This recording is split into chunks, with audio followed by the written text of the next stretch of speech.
Assalamualaikum warahmatullahi wabarakatuh. Apa kabar adik-adik mahasiswa semuanya? Sekarang kita lanjutkan pembahasan tentang HTML.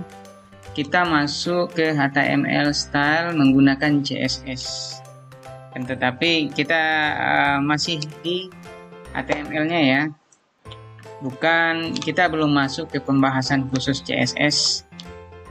Bagaimana menggunakan CSS untuk mengatur style dari halaman HTML. CSS itu singkatan dari Cascading Style Sheet. Tujuannya adalah untuk menghemat banyak pekerjaan dengan mengontrol tata letak beberapa halaman web sekaligus. Jadi CSS ini digunakan untuk memformat tata letak halaman web. Satu file CSS itu bisa kita gunakan untuk banyak halaman sekaligus.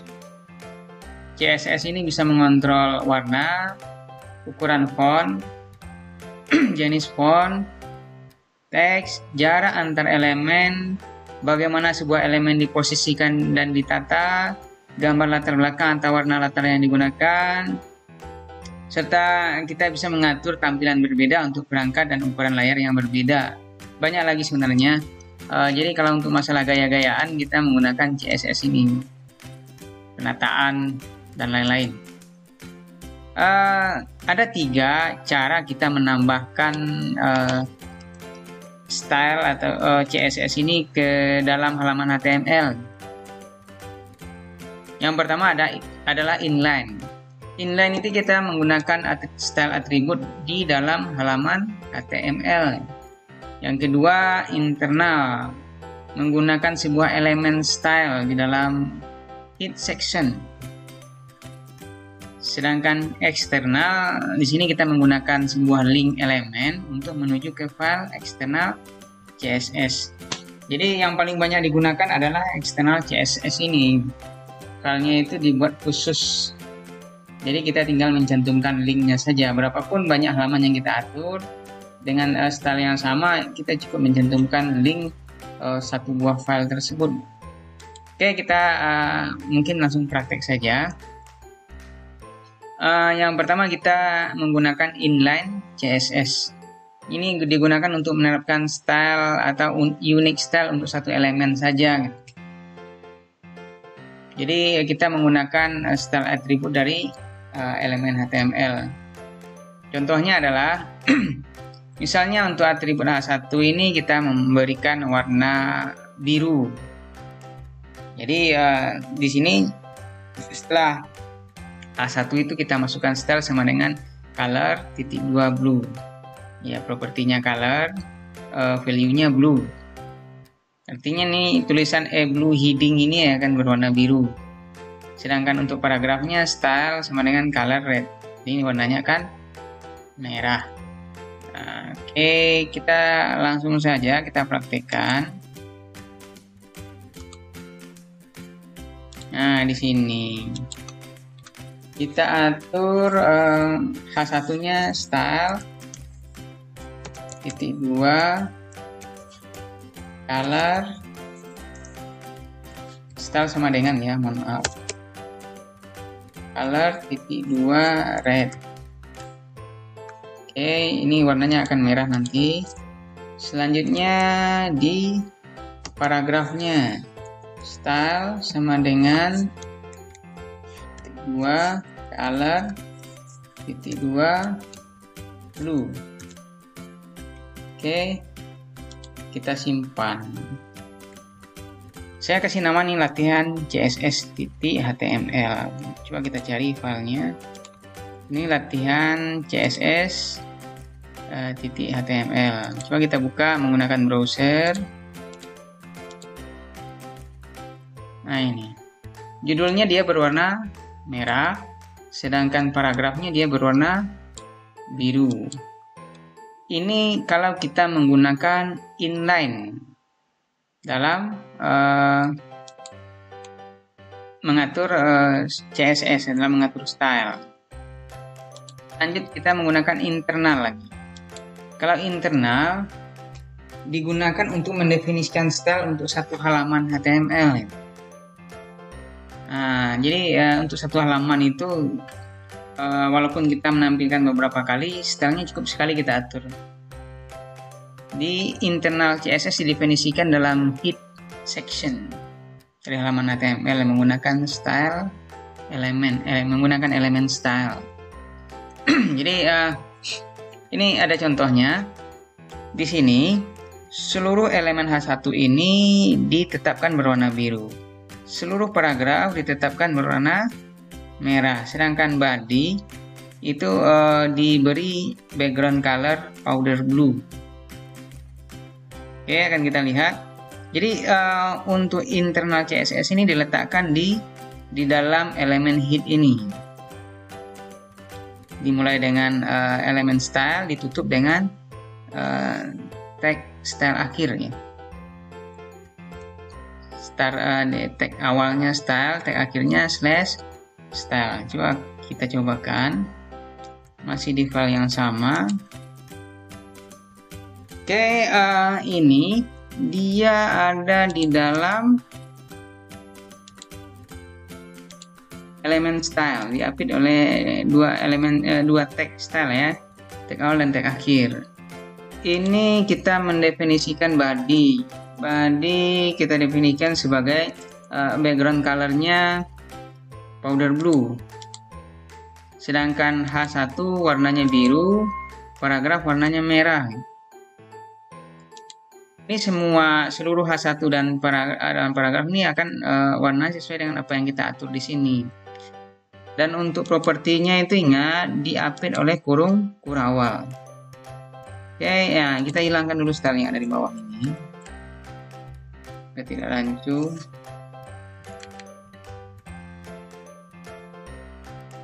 Selanjutnya kita tambah satu lagi paragraf. Oke, ini kita jadikan dua paragraf. Kita lihat apakah kedua-duanya warnanya akan berubah.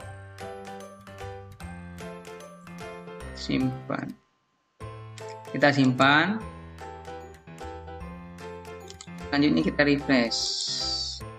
Nah ini. Backgroundnya berubah, background colornya powder blue. Headingnya warnanya biru dan paragraf, dua buah paragrafnya kedua-duanya berwarna merah. Kita lanjutkan ke pembahasan berikutnya. Ini internal ya. Selanjutnya eksternal CSS. Jadi eksternal CSS digunakan untuk mendefinisikan style untuk setiap halaman HTML sebuah website. Penggunaannya dengan menambahkan link nama file, link yang berisi nama file CSS dalam it section dari setiap halaman HTML. Itu bisa ditulis menggunakan eksternal CSS, itu bisa ditulis menggunakan text editor apa saja. Yang penting ekstensinya nama filenya itu di belakangnya .css. Jadi dengan satu file CSS kita bisa merubah seluruh halaman website yang ada. Ini contohnya seperti ini. Di dalam head section, link, rel. Jadi nama perintahnya relnya sama dengan style sheet, href itu ini linknya di sini. Setelah itu nama linknya, nama filenya style CSS. Kebetulan ini dia ada di bersamaan dengan lokasi website yang kita buat. Kalau dia ada di website lain itu bisa juga kita gunakan. Nah ini. Oke, ini kita akan coba file CSS-nya ini. Ya, ini filenya. Kita bikin dulu file CSS-nya. Saya bikin file baru ya. Nah, Ctrl N. Saya pastikan saja di sini. Baik, ini filenya saya kopikan saja. Ini body untuk mengatur body untuk mengatur halaman. Jadi background colornya kita atur menjadi powder blue. Selanjutnya H1 H1 untuk mengatur heading, warnanya biru ya. Selanjutnya Nah, kita ganti saja warna paragrafnya, kita ganti dengan yellow, kuning. Oke.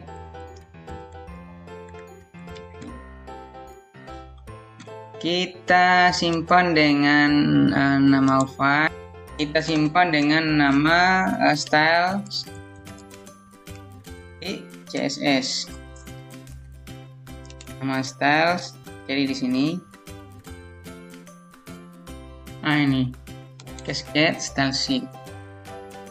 Nah, ini. Jadi kita simpan ya bersamaan dengan di tempat file halaman website yang kita buat. Kita simpan. Coba kita lihat.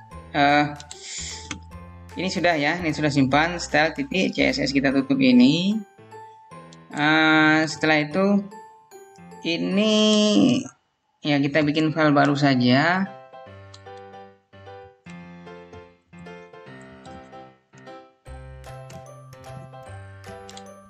Ini kita hapus lagi stylenya ini.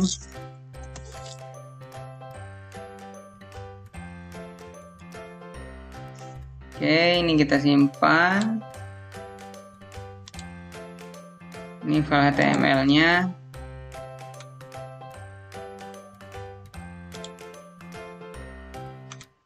Latihan eksternal. Kita simpan dengan nama latihan eksternal. Di sini kita definisikan dulu stylenya, itu isinya adalah link, rel sama dengan style sheet,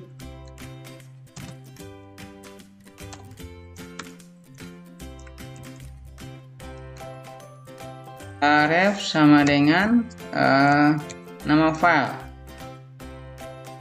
Nama filenya tadi adalah style.css. Nah, ini. Jadi di sini kita definisikan dulu nama file eksternalnya. Jadi kita definisikan dulu file eksternalnya menggunakan link.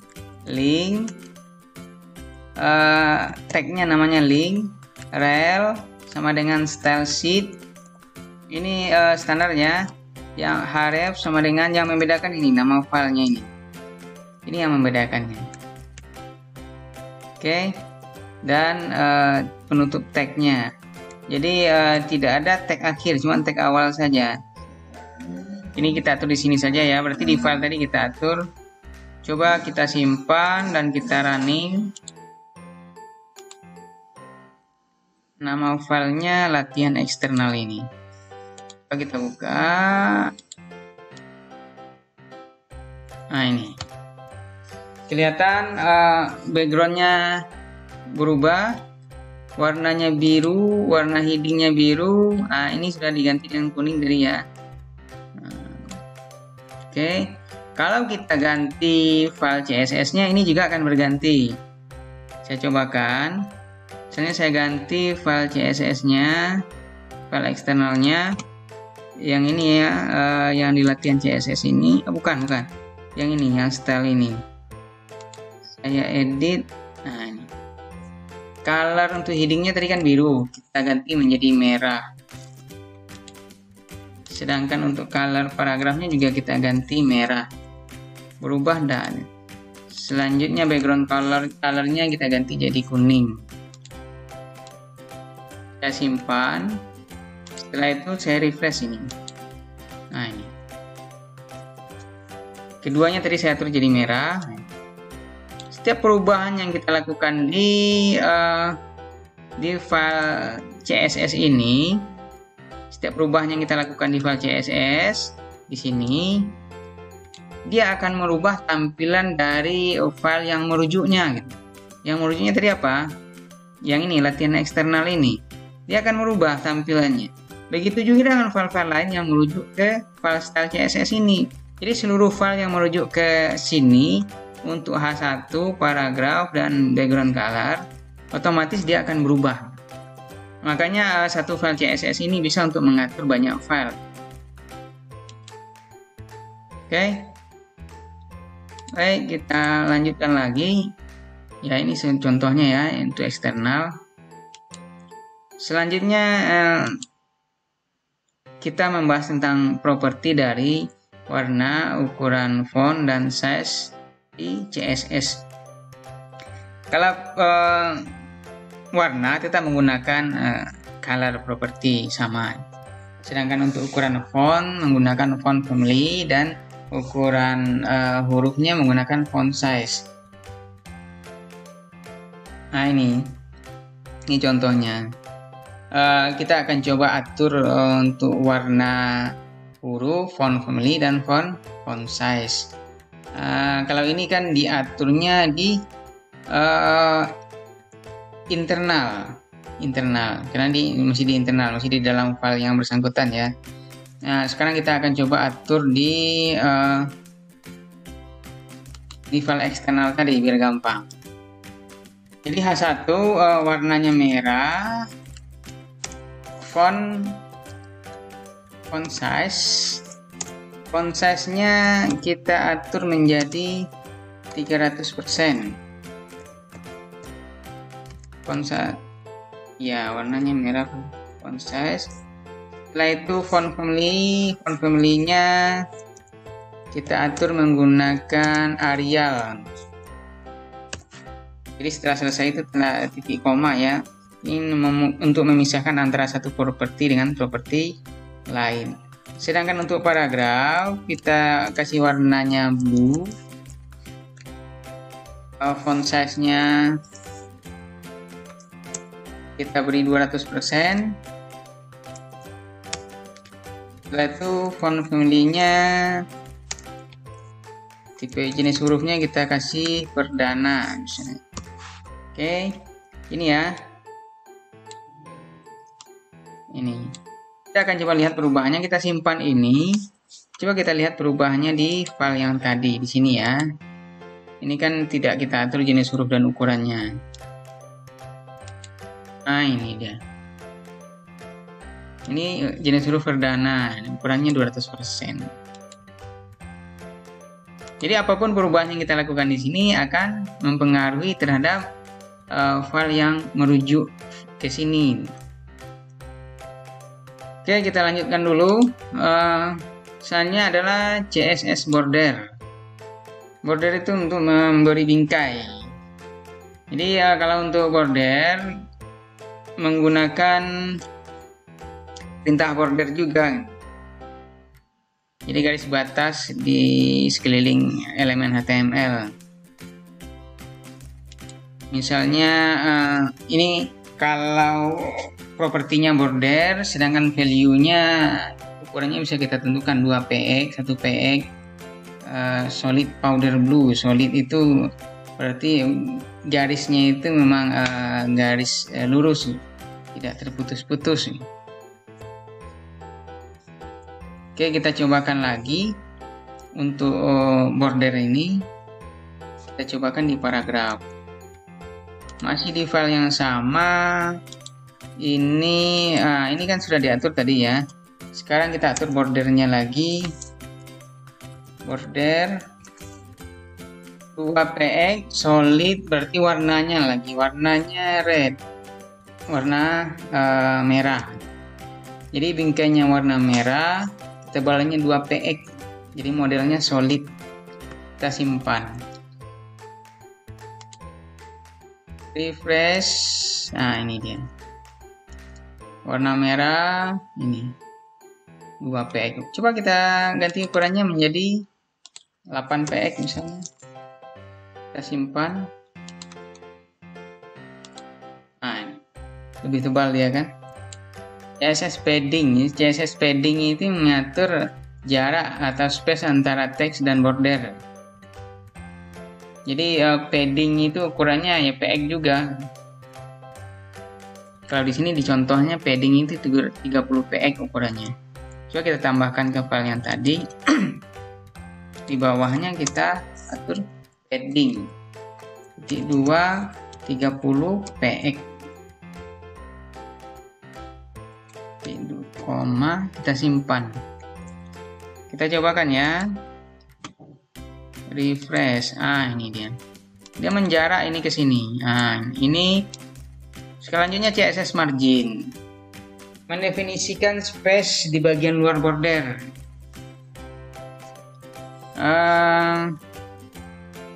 Misalnya marginnya 50 px. Coba kita atur ya di luar border ya. Propertinya margin, tetap margin. Margin titik 250 kita simpan, komanya lupa, kita refresh. Nah ini dia langsung bergeser ke bawah, dia langsung berjarak antara heading dengan paragraf ini. Atau untuk lebih jelasnya saya jadikan 100, simpan, refresh. Tuh makin jauh jaraknya ini. Link to external CSS. Jadi external style sheet juga bisa kita rujuk dengan sebuah URL atau dengan relative path namanya, menuju ke halaman web yang ada. Jadi kita merujuk style CSS dari website orang lain. Oke, kalau ini seandainya file HTML-nya ada dalam folder HTML, tentu harus kita tuliskan juga nama foldernya. Setelah itu, kalau ini contoh link menuju style sheet dengan berlokasi di dalam folder yang sama, ya seperti yang kita terapkan tadi. Langsung ya nama filenya. Ya itu saja yang membedakannya. Baik, kesimpulan dari materi kita kali ini adalah gunakan atribut HTML style untuk mengatur inline style. Sedangkan elemen style digunakan untuk mendefinisikan internal CSS. Link, elemen link digunakan untuk merujuk ke eksternal CSS file.